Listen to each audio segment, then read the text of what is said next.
Hi, welcome to Reddit Tea Time.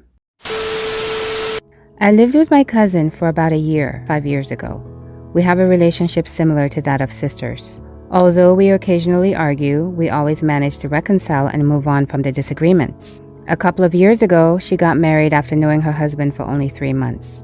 Initially, everything seemed to be going well, but then she started having issues with her mother-in-law. At the time, she didn't share many details with me, but I did my best to support her. During that period, I also got married and we stayed in touch, meeting frequently so that our husbands could get to know each other. At first, they informed me and my family that George, her husband, had been fired from his job due to false accusations of robbing the safe. According to them, it was a heist orchestrated by the boss's son, who was involved in gambling and had accumulated debts. The boss, unaware of his son's involvement, called the police and needed to shift the blame to someone else to protect his son. We didn't think much of it. Around the same time, while George was unemployed, he borrowed money from my husband and asked him to not disclose it to anyone, including his wife. Given that George and my cousin had a baby at that time, my husband didn't want to refuse, so he lent him the money. Later on, they told us that their house had been robbed and their gold jewelry was stolen. Strangely, there was no sign of forced entry, and it seemed as though the thief knew exactly where they kept their valuables. This raised some suspicions within my family, but we still hesitated to point fingers. Following that incident, as per tradition, my father and aunt gave gold to their newborn baby. It's worth noting that my father purchased the gold from a reputable store where he had previously bought gold for my wedding without any issues. He personally knew the owner of the store. However, a few days after receiving the gold, my cousin and her husband claimed that both of the gold gifts were fake. We strongly believe that it was genuine when my father gave it to them, and my aunt bought hers somewhere else. It's also worth noting that gold being fake is not a common thing here. It is our tradition giving gold rather than gifts or money on special occasions like wedding, childbirth, etc. And gold is basically like cash. You can exchange it with money easily. And gold jewelry is the same. You can still exchange it with money because even though it is used gold, it's preserving its own value. We think it's possible that George might have bought the same type of gold and changed it with the real ones in the house without his wife knowing, so that he could sell the gold and keep the money. All these incidents occurred about a year ago, and George still hasn't repaid the money he borrowed from my husband. Fast forward to the present day.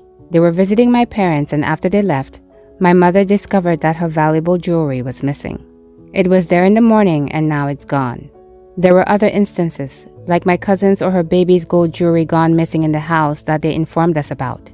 We're convinced that George is responsible for these thefts, but unfortunately, we don't have any concrete proof. I don't think my cousin is aware of her husband's actions. I doubt I would easily believe someone if they accused my husband of being a thief. I still care about my cousin, but I want to distance myself from George. I don't think this is possible without distancing from my cousin too, and I don't think she would believe me if I told her. What should I do? Should I tell her and probably she never speaks to me again? Should I just distance myself from them? And now for some comments. Have an open discussion with your cousin. Tell her you love her, but George is a lying thief and not good for this family. You would love to keep in touch, but you don't know how without seeing George ever again. Maybe advise her to talk with him. Maybe his wife can get more out of him than family could.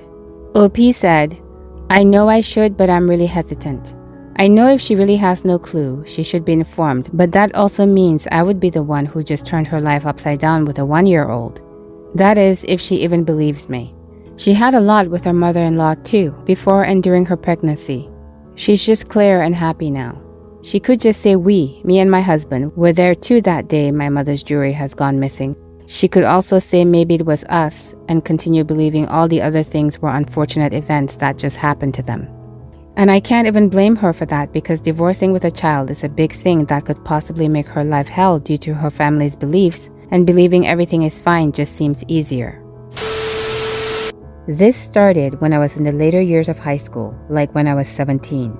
My mom suddenly became so clingy and needy towards me and outwardly jealous and rude towards people who have my attention. I wish I was kidding about this. She absolutely despises my boyfriend. I started going to his place now because whenever he would come to my house, she'd groan and whine when she saw him as if she were a kid. She wants me to hug her all the time, give her kisses, give her massages, let her sleep in my bed, etc. Literally like if we were a couple. She's even jealous of my dog because he sleeps in my bed and she doesn't. One night she completely flipped out on me because I called my dog Sweetie when I accidentally bumped into him. I said, "Oops, sorry, Sweetie," and she just lost it. She went on a rant about why don't I call her cute names like that, or show her any love, and nobody loves her to do things like that. I immediately felt super uncomfortable and just walked away. Sometimes she also talks about wanting to be with me 24/7, like she wants to live together forever. What do I do? I obviously don't hate her because she's my mom, but is there any way to solve this in a manner that doesn't involve arguing? I've tried to set boundaries with her, but she just throws a tantrum. Now for some comments. Emotional incest. It's insidious. Often happens with a mother who has an absent partner and therefore raises a child to fill the void. You're being emotionally enmeshed. It's called parental or covert incest, and she's emotionally abusing you by not allowing you to be separate as an individual from herself and her own problems. Tell her, "Mom, it sounds like you're trying to make me your whole life. It's gotten to the point that you're jealous to the point of rudeness towards anyone who has my attention. That's very unhealthy. You're my mom and I love you, but you will not and should not be my whole world. You need to get a life and some therapy.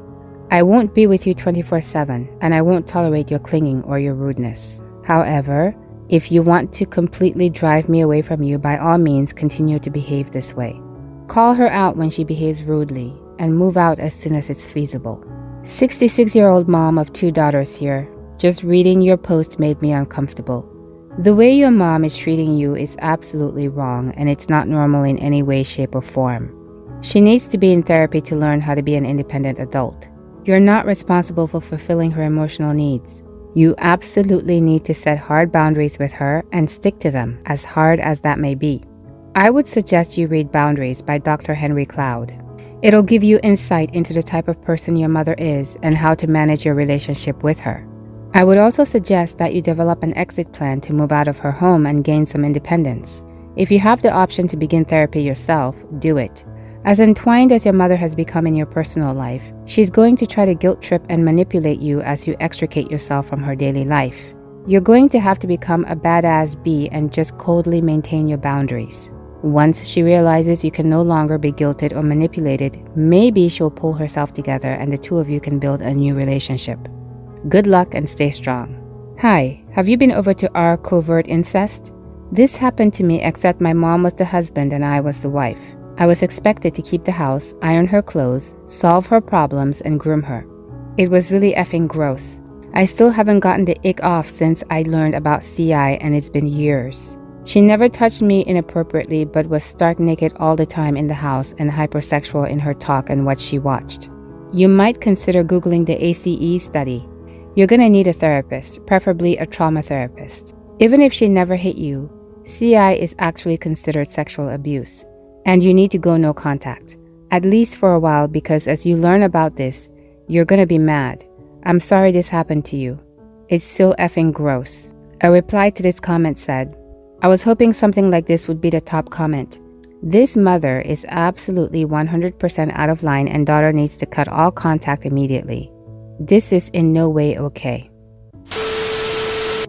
My older sister has always been sensitive, and as a result, I've felt quite protective of her.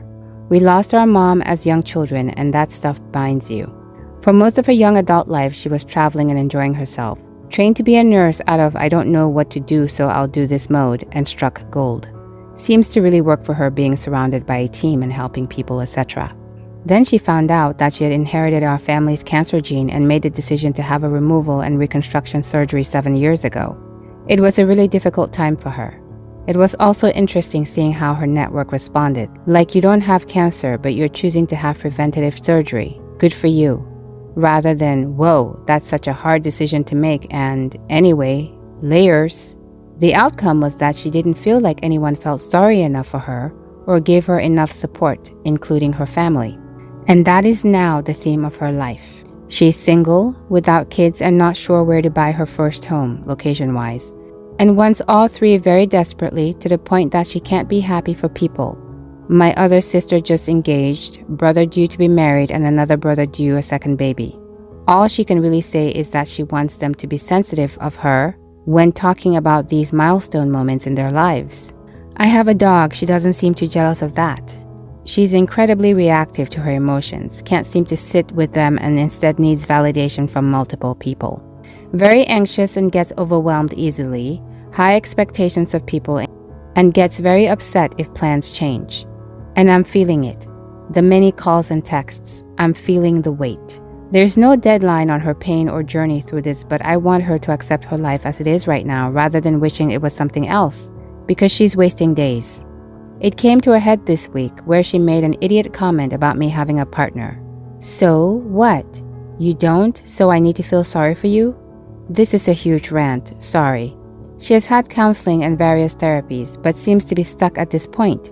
I want to be there for her, but I can't be a crutch, and I also can't hold my tongue for much longer. She is currently not speaking to me, and I don't feel a huge urge to dig into why. Should I just leave it with her? Now for some comments. Oh, bless you. I would not have the patience for any of this. Yes, in your shoes, I would not be doing much about this at all.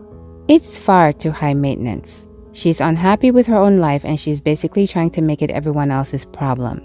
Actually, in our family, I would be having a boundary conversation with her. Something along the lines of, listen, Betty, I understand you're not happy with where you're at in life at the moment. My heart goes out to you. And if you ever need help with some of these things, setting up a dating profile, looking at houses and bouncing ideas off each other, looking at IVF options, I'll 100% be there for you. But what we won't be doing is dancing around you or raining on other people's happy moments to avoid upsetting you. That's not fair to them to have to mute or hide their joy. It's their moment, not yours. You're being selfish by wanting to take that away from them because you're not happy in your own life. I mean, seriously, if she had a miscarriage or something, of course that would be something to be sensitive about. But nothing happened. She's just miserable. That won't fix your relationship with your sister, and actually, if she's that sensitive, it'll probably damage it. But if she's unhappy, she needs to do something about that, not make it everyone else's problem. I have the same older sister, minus the therapy part. The irony is that she's an LCSW. She's always been fragile and sees herself as a victim. She's energetically draining because you know that she's going to find fault with or misinterpret something and use it as evidence that no one likes her or everyone else has a better life. The way I handle it is that recently, I've been quietly pulling away. I'm never going to change her, so I have to change my response to her. Your sis is an emotional vampire and you're letting her suck your emotional energy. When you're around her, don't let her feed off of you. This means when she tells you all of her problems, just brush them off. I might even tell her to grow the F up. What do you think? Please let me know in the comments below. If you liked this story and you've made it this far, please consider subscribing. I really appreciate you spending your valuable time with me. Hopefully, I'll see you in the next Reddit story. In the meantime, please take care of yourself. Bye for now.